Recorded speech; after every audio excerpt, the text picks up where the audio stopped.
Pernahkah Anda bingung melihat anak Anda? Di sekolah, guru memujinya sebagai murid teladan yang patuh dan rajin.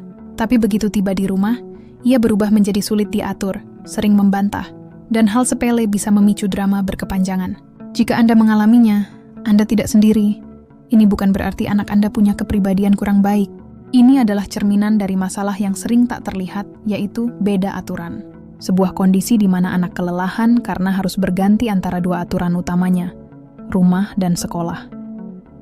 Ada orang tua menyalahkan diri sendiri, merasa gagal mendidik. Padahal, masalahnya seringkali lebih fundamental. Anak Anda terjebak di antara dua sistem aturan yang tidak sinkron. Dampaknya, jauh lebih serius dari sekadar perilaku sulit. Ini menyangkut rasa aman, kesehatan emosi, bahkan bisa menghambat potensi akademiknya. Mari kita bedah mengapa konsistensi adalah salah satu hadiah terpenting yang bisa Anda berikan untuk masa depan anak.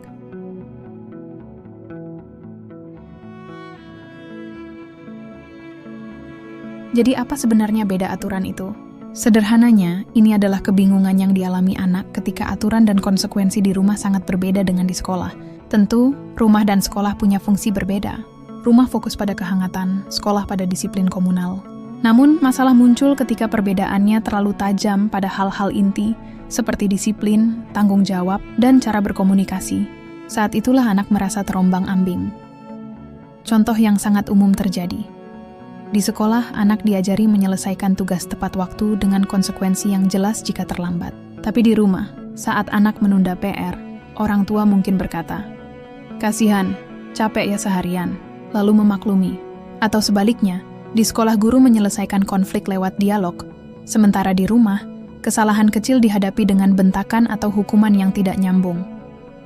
Soal gadget adalah contoh paling klasik. Sekolah menerapkan aturan ketat soal ponsel agar anak fokus belajar. Anak paham ada waktu dan tempat untuk teknologi. Namun setibanya di rumah, tidak ada batasan. Gadget menjadi teman makan, pengantar tidur, dan pelarian dari rasa bosan. Di satu sisi, anak didorong untuk disiplin. Di sisi lain, ia dibiarkan tenggelam dalam distraksi tanpa batas. Perbedaan ini juga bisa merembes ke hal yang lebih mendasar. Di sekolah, anak belajar antre, bicara bergantian, dan memakai kata tolong serta terima kasih. Tapi di rumah, ia mungkin melihat orang tuanya saling memotong pembicaraan atau tidak membiasakan adab dasar karena dianggap sudah biasa. Di sekolah, ia diajari membereskan mainan setelah dipakai, sementara di rumah semua langsung dirapikan oleh orang tua atau asisten rumah tangga. Saat anak menghadapi dua realitas yang bertentangan ini setiap hari, mereka tidak sedang belajar fleksibel.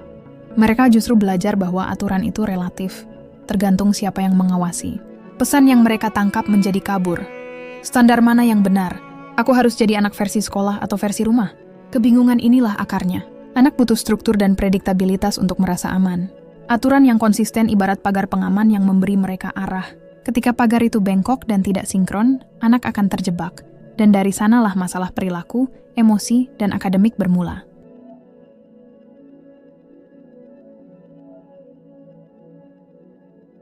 Aturan yang tidak konsisten mungkin terdengar sepele, namun efek jangka panjangnya bisa perlahan merusak fondasi perkembangan anak. Ini seperti membangun rumah di atas dua fondasi yang tidak sejajar. Cepat atau lambat, retakan pasti akan muncul. Mari kita bedah dampak negatif yang seringkali terjadi tepat di depan mata kita. Dampak pertama yang paling mudah terlihat adalah pada perilaku. Saat aturan berubah-ubah, anak dengan cepat belajar bukan untuk menjadi disiplin, melainkan untuk menjadi ahli strategi yang berubah-ubah demi mendapatkan keinginannya. Bayangkan, guru memberi PR dan menekankan pentingnya kemandirian. Anak paham, tapi di rumah ia merengek. "Ini susah mah, bantu dong." Orang tua, karena tidak tega, akhirnya mengerjakan sebagian besar PR-nya. Apa yang anak pelajari? Pertama, aturan sekolah bisa dinegosiasikan di rumah. Kedua, merengek adalah senjata ampuh untuk lari dari tanggung jawab. Minggu depan, saat ada tugas lebih sulit, ia tidak akan berusaha dulu, melainkan langsung memakai strategi andalannya. Inilah yang disebut menguji batasan. Anak secara alami akan melihat sejauh mana aturan bisa dilenturkan. Jika batasan di rumah longgar sementara di sekolah ketat, mereka akan terus menguji batasan di rumah. Bukan karena mereka nakal, tapi karena sistem di sekitarnya secara tidak sadar mengajarinya demikian. Inkonsistensi ini melahirkan kebingungan. Ketika anak terus menerima pesan yang bertentangan, misalnya, bicaralah yang sopan di sekolah, tetapi di rumah terbiasa mendengar teriakan, ia akan kehilangan respek pada konsep aturan itu sendiri. Disiplin diri yang sejati sulit berkembang, yang ada hanyalah kepatuhan semu saat ada yang mengawasi. Pada akhirnya, kita mungkin berpikir sedang memudahkan hidup mereka, padahal sebenarnya kita sedang mempersulit mereka belajar tentang integritas dan tanggung jawab. Jika dampak perilaku terlihat di permukaan, dampak emosional seringkali tak kasat mata. Anak sangat bergantung pada rutinitas dan struktur yang jelas untuk merasa aman. Konsistensi aturan memberi mereka peta yang bisa diandalkan. Saat peta itu terus berubah, mereka merasa terjebak, cemas, dan tidak aman. Bayangkan Anda bekerja dengan dua atasan yang peraturannya saling bertabrakan. Setiap hari Anda harus berganti gaya kerja, cemas apakah pekerjaan Anda sudah benar atau salah. Kelelahan dan kecemasan inilah yang dirasakan anak setiap hari. Mereka terus bertanya-tanya, kalau aku begini, Mama akan marah seperti Bu Guru atau malah tertawa. Ketidakpastian ini menciptakan kecemasan konstan. Kondisi ini juga menghambat kemampuan anak mengatur emosi. Ketika aturan konsisten, anak belajar hubungan sebab akibat yang jelas. Jika aku melempar mainan, aku akan kena time out. Ini membantu mereka mengelola frustrasi. Tapi jika hari ini melempar mainan kena time out, tetapi besok diabaikan, anak tidak belajar apa-apa selain kebingungan. Akibatnya, ia menjadi lebih mudah meledak dalam amarah atau tantrum. Lebih jauh lagi, inkonsistensi dapat merusak hubungan anak dan orang tua. Anak mungkin mulai memandang orang tuanya tidak adil atau tidak bisa diandalkan, yang menciptakan jarak emosional. Anak merasa tidak dipahami, dan orang tua merasa tidak dihargai. Kepercayaan, fondasi hubungan yang sehat, mulai retak. Dampak dari beda aturan ini merembet hingga ke prestasi akademik. Kemampuan anak untuk belajar sangat terkait dengan stabilitas lingkungannya. Pertama, ini soal energi mental. Anak yang harus terus-menerus beradaptasi dengan aturan yang berbeda, menghabiskan banyak energi hanya untuk menyesuaikan diri. Energi yang seharusnya dipakai untuk memahami pelajaran, malah habis untuk menebak aturan main hari ini. Anak jadi terlihat sering melamun atau mudah menyerah di kelas. Bukan karena malas, tetapi karena baterai mentalnya sudah terkuras. Kedua, inkonsistensi menghambat pembentukan kebiasaan belajar yang baik. Kebiasaan belajar efektif, seperti mengerjakan PR di waktu yang sama, butuh rutinitas yang didukung oleh rumah dan sekolah. Jika sekolah mendorong siswa membaca, tetapi di rumah televisi selalu menyala keras, kebiasaan baik itu akan sulit terbentuk. Berbagai penelitian secara konsisten menunjukkan bahwa lingkungan keluarga dan sekolah yang selaras memberikan kontribusi besar pada prestasi belajar anak. Ketika orang tua terlibat secara konsisten dalam menciptakan struktur yang mendukung belajar, hasil akademik anak cenderung meningkat.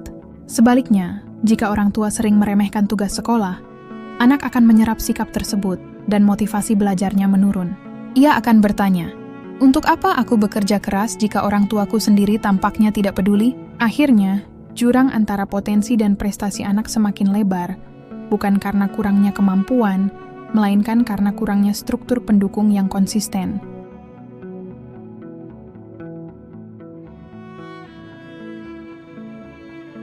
Setelah memahaminya, lalu apa yang harus kita lakukan? Jawabannya adalah komitmen untuk membangun jembatan komunikasi dan konsistensi. Ini bukan tentang menjadikan rumah sekaku sekolah, melainkan menciptakan harmoni di mana nilai-nilai inti berjalan seiringan. Menyelaraskan aturan adalah kunci untuk membuka potensi terbaik anak Anda. Mari kita bedah langkah-langkah praktis yang bisa ayah dan bunda mulai terapkan hari ini. Langkah 1. Bangun komunikasi aktif dengan sekolah.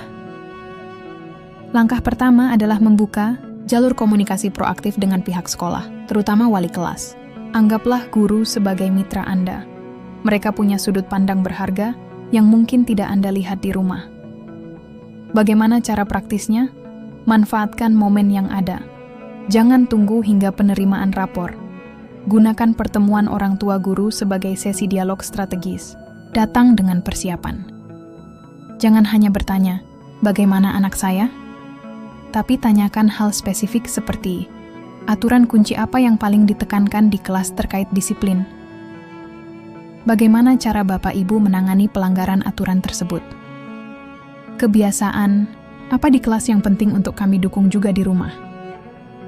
Gunakan media komunikasi sekolah. Jika ada buku penghubung, aplikasi, atau grup, manfaatkan secara efektif. Tulis catatan singkat seperti, "Selamat pagi Bu Guru. Belakangan ini, anak kami sulit fokus mengerjakan PR. Adakah strategi di kelas yang bisa kami coba di rumah?" Ini menunjukkan Anda proaktif dan ingin bekerja sama. Minta waktu bertemu, jika perlu. Jika Anda merasa ada masalah inkonsistensi yang signifikan, jangan ragu meminta waktu untuk berbicara dengan guru.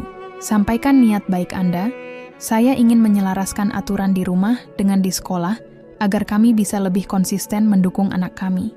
Jadilah pendengar yang baik. Saat berdiskusi, posisikan diri sebagai rekan satu tim. Dengarkan perspektif mereka tanpa bersikap defensif. Tujuannya bukan mencari siapa yang benar, tetapi menemukan solusi terbaik untuk anak. Langkah 2. Buat aturan main yang jelas di rumah. Setelah tahu dunia anak di sekolah, sekarang waktunya menata rumah. Seringkali, inkonsistensi terjadi antara ayah dan bunda. Mungkin ayah lebih longgar, sementara bunda lebih tegas. Anak akan cepat menemukan celah ini. Karena itu, penting bagi kedua orang tua untuk duduk bersama dan menyepakati aturan inti keluarga.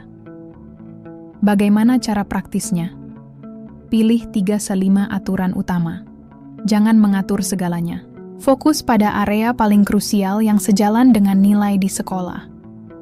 Contoh, aturan inti. Pertama, waktu layar, screen time. Tentukan durasi dan waktu yang jelas. Kedua, tanggung jawab pribadi. Tentukan tugas sederhana sesuai usia anak. Ketiga, rutinitas. Belajar dan istirahat. Tetapkan jam PR dan jam tidur yang konsisten. Keempat, cara berkomunikasi. Sepakati di rumah semua orang berbicara dengan sopan dan tidak berteriak. Kelima, kejujuran. Tegaskan bahwa kejujuran adalah yang utama, bahkan saat berbuat salah. Sepakati komitmen bersama pasangan. Proses ini harus dilakukan berdua. Jika bunda berkata tidak, maka ayah juga berkata tidak. Satu suara dari orang tua sangat penting untuk menghilangkan kebingungan anak. Tentukan konsekuensi logis. Setiap aturan butuh konsekuensi yang jelas dan nyambung. Ini bukan hukuman, melainkan hasil logis. Contoh, melanggar aturan waktu layar berarti hak gadget dikurangi besok. Mainan tidak dirapikan berarti mainan itu diistirahatkan selama 1 hari.